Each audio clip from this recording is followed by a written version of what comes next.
4 নম্বর প্রশ্নের উত্তর সমাধান। একটি ট্রান্সফর্মার 100 কেভিএ 230/33 কেভি ট্রান্সফর্মারের কোর লস 300 ওয়াট এবং full load copper loss 10 kilowatt এর 80% লোডে আউটপুট এবং দক্ষতা নির্ণয় করব। এখানে যেহেতু পাওয়ার ফ্যাক্টর দেওয়া নেই, আমরা পাওয়ার ফ্যাক্টর ধরে নেব 1। কোর লস যা দেওয়া আছে তাই, কারণ কোর লস লোডের সাথে চেঞ্জ হয় না, কোর লস সবসময় ফিক্সড থাকে।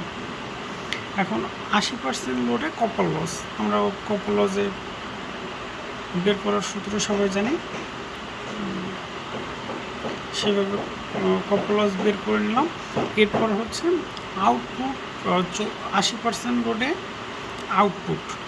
এখন 80% লোডে আউটপুট, আমাদের আউটপুট যেটা দেওয়া আছে 100 KVA into power factor into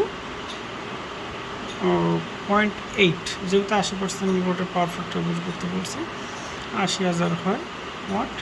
এরপর আমাদের দক্ষতার সূত্র তো আমরা সবাই জানি, আউটপুট ভাগ ইনপুট।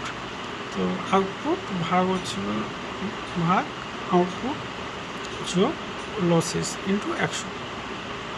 এভাবে আপনারা আউটপুট ও দক্ষতা বের করতে পারবেন।